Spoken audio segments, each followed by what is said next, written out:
ihe omimi nke afọ nke mbụ ọ bụ n'ihi na amụrụ Jesu ebe na-azụ ehi ka Jesu ji nabata ndị na-achụ efi achụpụ ndị Igbo n'ugbo.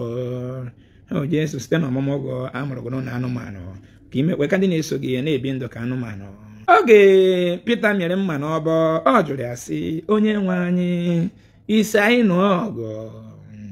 Tupu Jesu na-ekwu okwu ọ mapụ na ntị nwoke nke si Damaskọs wee bịa Maria tie n'ala. Ihe omimi nke afọ nke mbụ ihe omimi nke afụfụ ka anyị lụọ ka Jesu si gaa n'ụzọ Golgota wee daa ọ kụrụ agba n'okwute agba Jesu wee gbawa. Jesu site n'ihe omimi nke a ka ị were ahụ gị n'ọbara gị kwụọ ya ụgwọ ọrụ gị.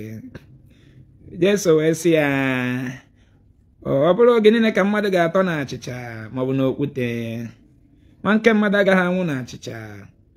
Jesu ịbụ nwa nke ọra niile site n'ihe omimi nke a ka ahụ n'ọbara gị kwụọ ha ụgwọ ọrụ. Ekwensu jụrụ ya sị, ị ga-eme nwa okwute a ka ọ were achịcha? Jesu gaa n'iru wee zaa ya, ọ bụghị ọka mgbe niile ka mmadụ ga na-eri achịcha ma ụtọ na okwute. Jesu gbagokporo ugwu obodo a na-akpọ Henaim. Ka Jesu nọ na-ekpe ekpere, nduru si n'eluigwe bịa bere ya n'akụkụ na-amụke dị ọcha dịka ugo. Akụkọ ndị Nollywood. Elijah kwuru sị, e nwere onye amụma ọzọ nke na-abịa n'obodo nke Kenan nke m na-apụghị ịtọpụ akpụkpọ ụkwụ ya n'ụkwụ. Ọzọ ewee mụọ ya nụ na atụrụ ebe a na-azụ anụmanụ, afọrọzụ bedị, afọrọzụ ụlọ ebe obibi. Ọ bụrụ ebe ndị Fulani na-azụ efi ka a mụrụ Jesu. Ọ bụ n'ihi na a mụrụ Jesu ebe a na-azụ ehi ka Jesu ji nabata ndị na-achụ efi achụpụ ndị Igbo n'ugbo. Jesu site n'ọmụmụ ọgwụ amụrụ n'ụlọ anụmanụ ka imekwe ka ndị na-eso gị na-ebi ndụ ka anụmanụ. Ndị ụmụazụ ya gwara ya sị, Jesu ọ bụrụ na ịrapụ anyị n'ụwa nke a jee n'ofe nke ọzọ, kedu ihe anyị ga-eme? Gịnị ka anyị ga-agwa ndị na-ekwu maka gị? Ọ gwara ha sị, aga m ebe ụlọ ọbụbọ, agaghị m emerụ na ihe ọbụbọ, kama na aga m ekpughere unu uwe nke ọnụ ụzọ nke ama nke unu amabeghị na ọ ga-eme ma ọ kweta na ọ ga-adị. Oge Pita mịrị mma n'ọbọ ọ jụrụ ya sị, onye nwe anyị isi anyị nụọ ọgụ.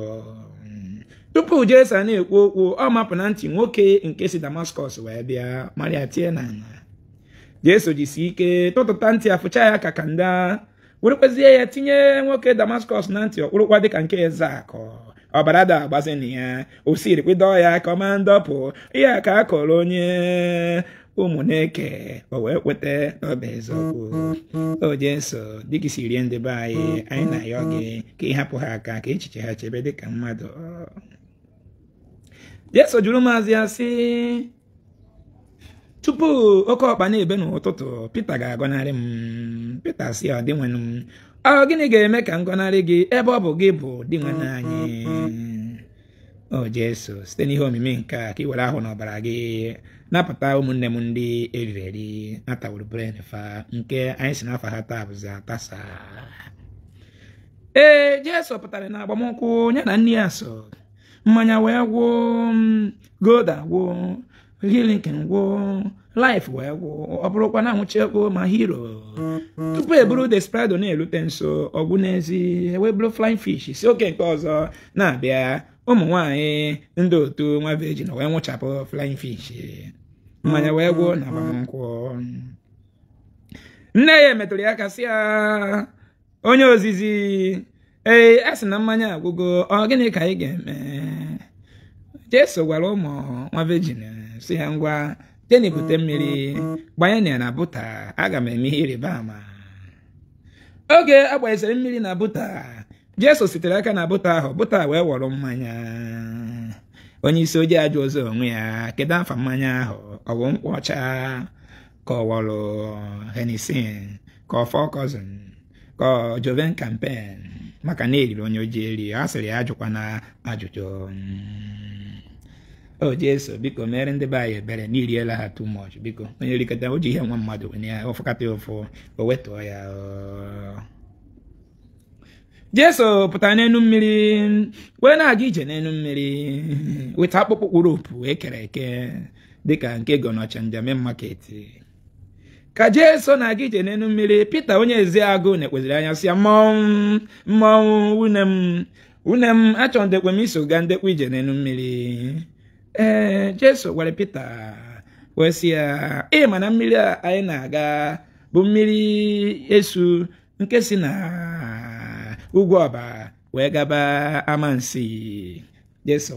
Pita wee sị ya, nwune m mma aga ndekwa ya na ọ mụ na gị so ndekwa jee.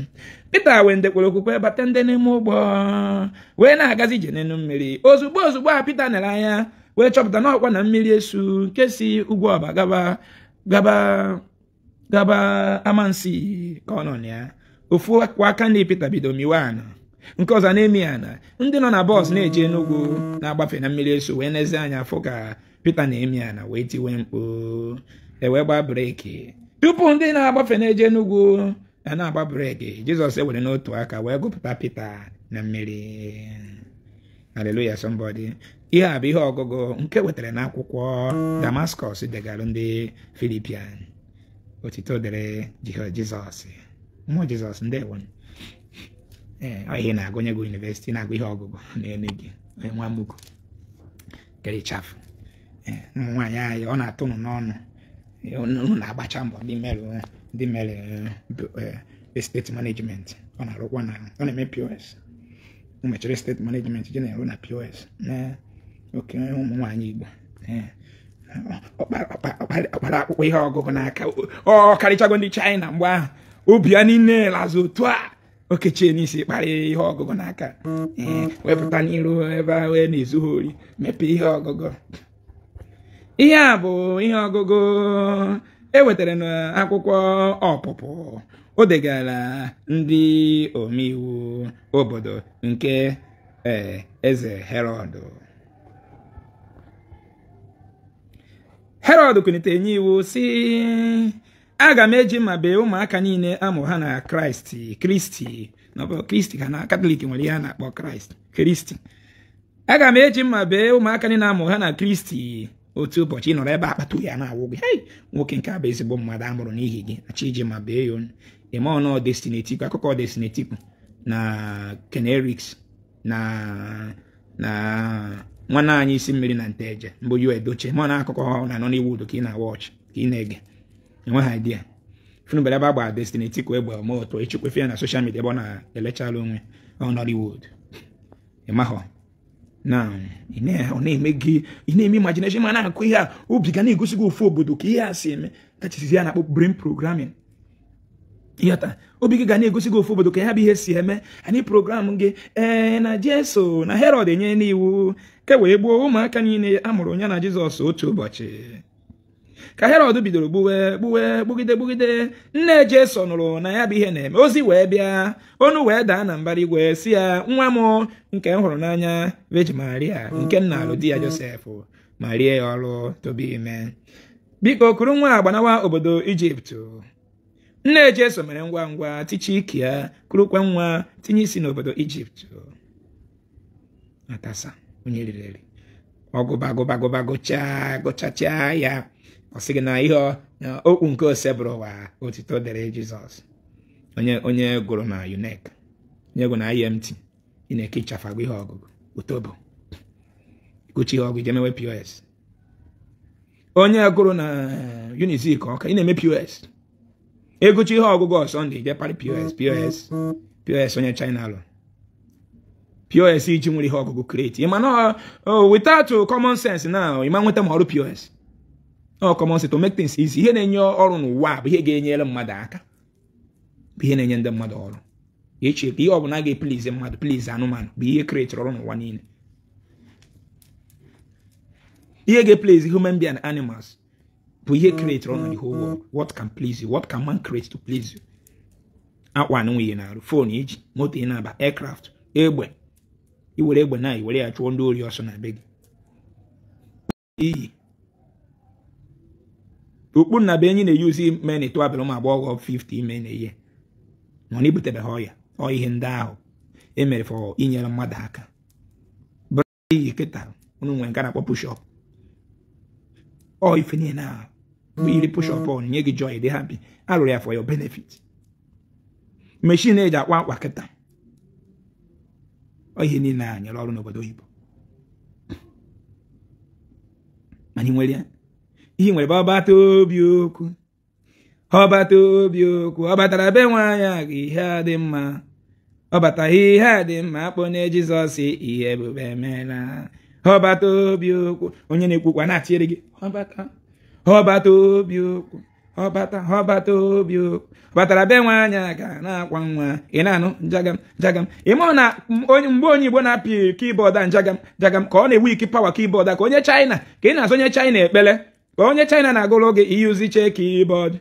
Use check keyboard, biagoro mozo. Nwere ya chobiamo, gino nwogi we noro na ekpere. Mgbe na agobata obi okwu ka onye China na-agwa gị na use check keyboard all the week biagori ọzọ. Onye China feel another can call rather one or another version. Create another beat, another version. Ka ị bịakwa gori ya. Itufuze nwa gwe na-eme nke ị na-use bridge ejedo na Pakistan store na version nke ahụ agago. Gozie another version. Ihetago we were keyboard onye charge create a job opportunity na ben when I praise Obata Obiokwu batara be nwanya aga na akwa nwa abata ihe a dị mma ikpone kedu nwanya aga batara na akwa nwa IVF na ha eme eketa ihe ya na agụ Obata Obiokwu IVF obatara be nwanya aga na akwa nwa IVF ide egwu ekene dere doctor na nurses ihe ka ya na agụ okay, kwege gumbai ma praise money Africa. So which kia one the doctor na nurses ai. E won Bible te have there iti we book ha me magic bonitonya. So na doctor Chichebo zo nya mo Dr. Michael Bamos. Dr. Ifnanya Bamos so nka ki ekwete. Mani putanye Dr. Ifnanya otito na so nne zon na ge. Megi IVF di me ma menwe. Kegi esi mba no all praise goes to Christ.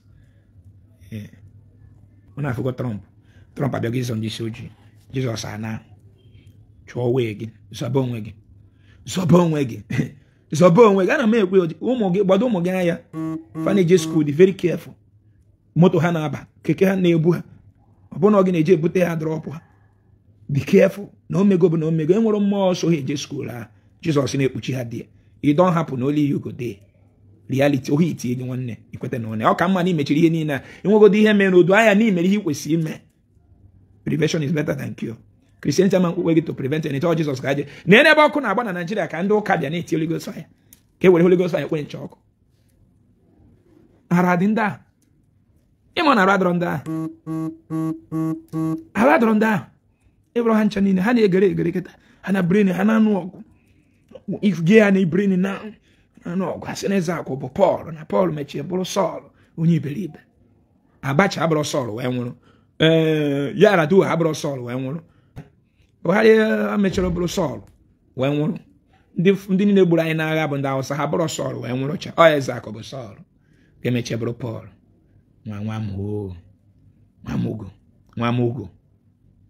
nwamugo Shetima abụbere Saul vice president abụbere Paul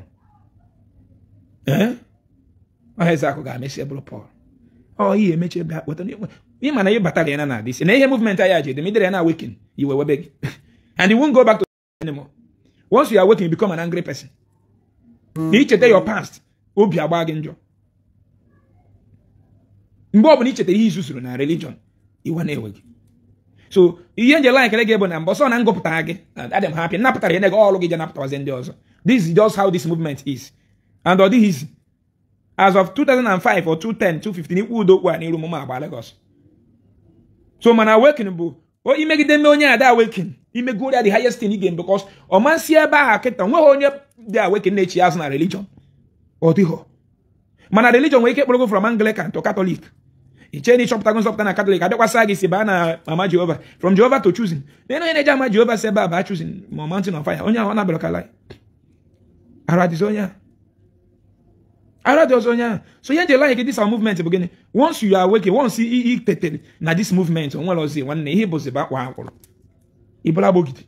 Ibulu ina afazi ife na o ma azu ka ha na ne na ndo ka na egwu ka ha na-egwu ya just na nzuzu ka ha na-ezuzu. Ejo ha juju ha na sama juju. Ke mesia na yecho ya afọ ta ka fi echi. Ya gazie nu.